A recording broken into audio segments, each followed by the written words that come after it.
Hi. In the previous video, we introduced ecological institutions, what they are, and how to think about new types of institutional forms as organizational life forms that integrate humans and the planet to mitigate risk and improve resilience.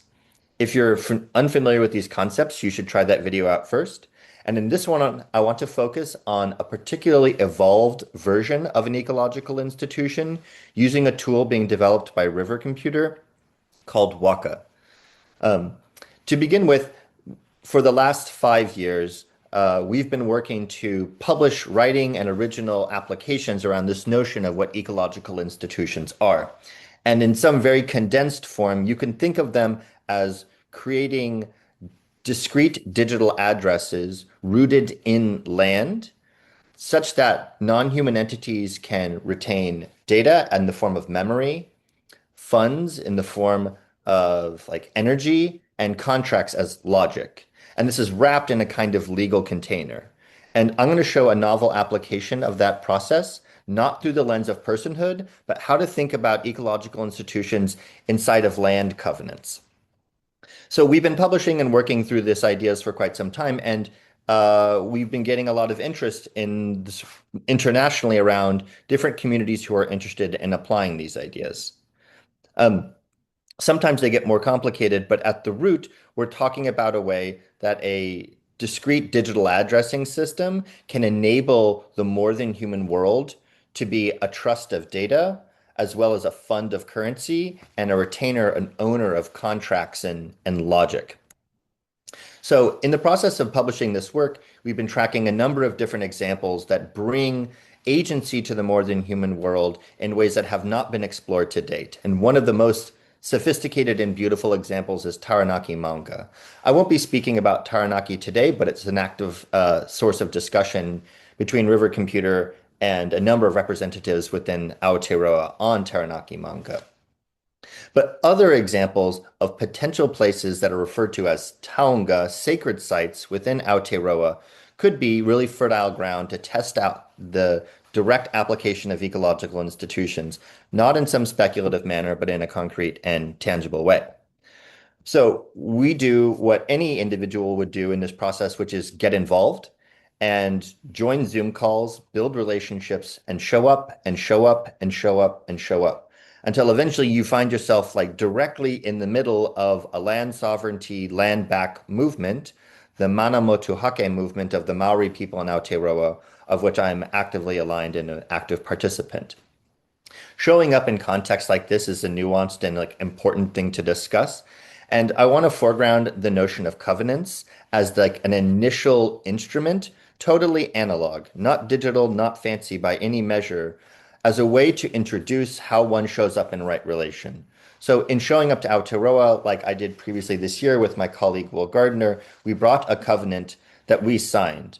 And the covenant is a loaded term historically, like the term treaty is, but we're intentionally using it as a way to explore how can a covenant create a container for discovery rather than a default mode of interaction where an outsider or a foreigner or a colonizer assumes they have the answer and they urgently try to fix a problem before they even comprehend it.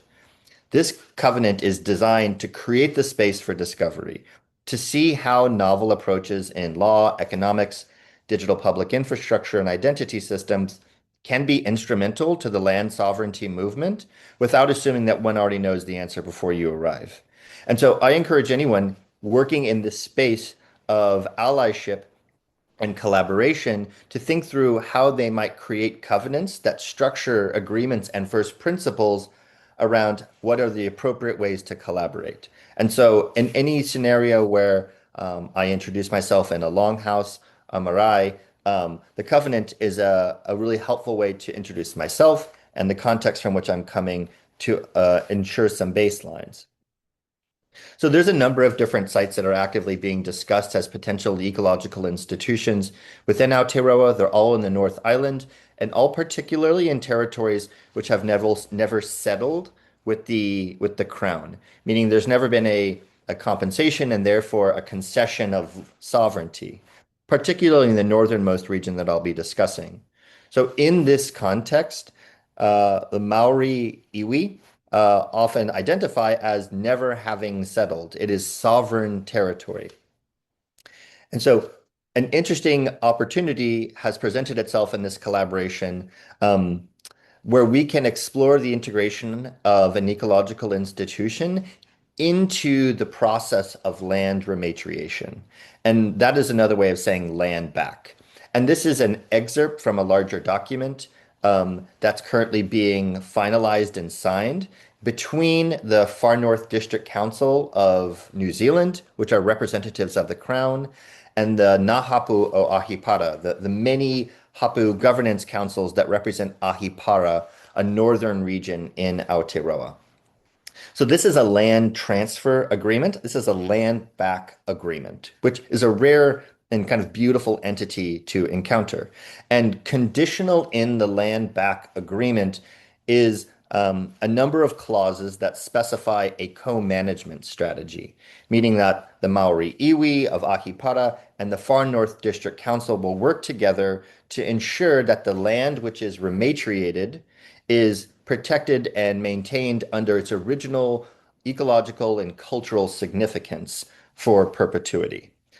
And you can think of that like a land trust. That's a conservation easement. It says you can't build a hotel on this land. This land will be rematriated under the agreement that it's preserved and maintained through its cultural integrity. And what we've done at River Computer in collaboration with iwi in Ahipara is to insert a handful of novel clauses in the land agreement, which will be attached to the land title. And it says what we've added is highlighted in red. It says, in recognition of the enduring stewardship role of the many hapu of Ahipara, the parties acknowledge that a secure digital record may be established to document governance, stewardship, restoration, and biocultural narratives associated with this particular site that is being rematriated. And that site is called Moringaehe. This is the Moringaehe Stewardship Agreement. Further, it says this digital record will function as a covenant and a direct address for the whenua, which means land, supporting transparency, continuity of knowledge, and intergenerational stewardship. Any such system will remain under tribal authority and reflect the tikanga or customs of Maori in its design and use.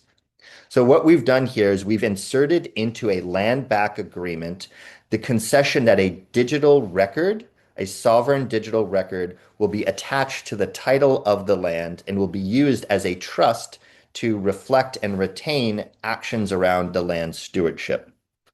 This is not a case of a personhood owning things, but around us attaching a secure digital record or trust to a land title, such that if the land transfers hands, the title stays with the land and not with the owner, although it shouldn't ever change hands because this is a land rematriation agreement. So we had to build a kind of system in order to create such a secure digital record, and we call it Waka. And so Waka is a Te Reo Maori word which means canoe. It's a vessel which carries people and knowledge across time and space. Waka is the working name of this framework and this software, not because we decided for it to be called that, but because that's just how we referred to it in the process of creating it. And so another way to describe Waka is that it's a coordination interface for the retention and creation of sovereign data, as well as the claims that are made upon that data. Another way to think about it is it's a system to be perception, to allow input and information from the living world and from various parties to enter into and be ingested by distributed protocols and autonomous systems. Okay, more on that in future sessions. So you can see Waka by going to the link above. It allows you to be authenticated using a range of different identity systems. So the principles of our design is basically building on the open standards of the internet. We're not asking anyone to come into our walled garden, meaning you can sign in using any identifier that you want. And that uses an internet protocol called DIDs to do that. So I'll sign in. And I have a number of different collaborations internationally happening where I'm developing these sovereign data trusts that are land-based with different groups. But I'll focus on the Northland Maori Digital Covenant Working Group. We oftentimes refer to uh, this this sovereign land trust as a living covenant or a digital covenant. The language is still coming into formation. Okay, so now we're inside of Waka. There's different projects, and each one of these projects has its own unique digital identifier. So in the land rematriation agreement that we introduced previously in this video, what it's pointing at is this project right here, which is a way of creating a sovereign anchored digital record that is embedded into the land title.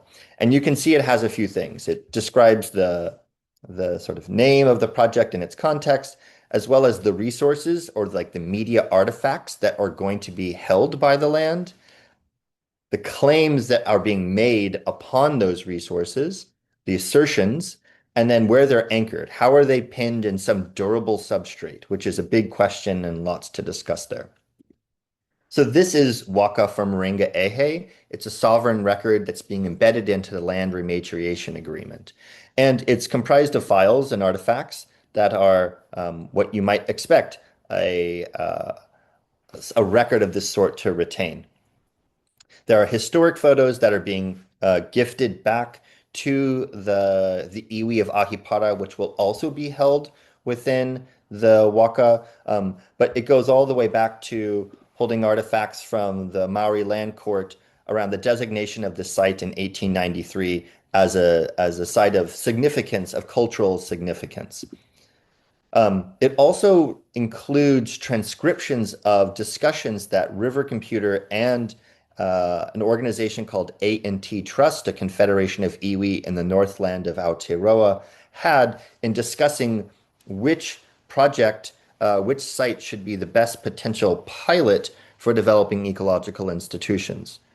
So Moringaehe has a complex and important history. It was a site of tribal governance along a historic Taonga called 90 Mile Beach that was then purchased and or essentially stolen and held by private colonizers for nearly a century. And in the process, they cut down one of the limbs of a historically significant tree on the site.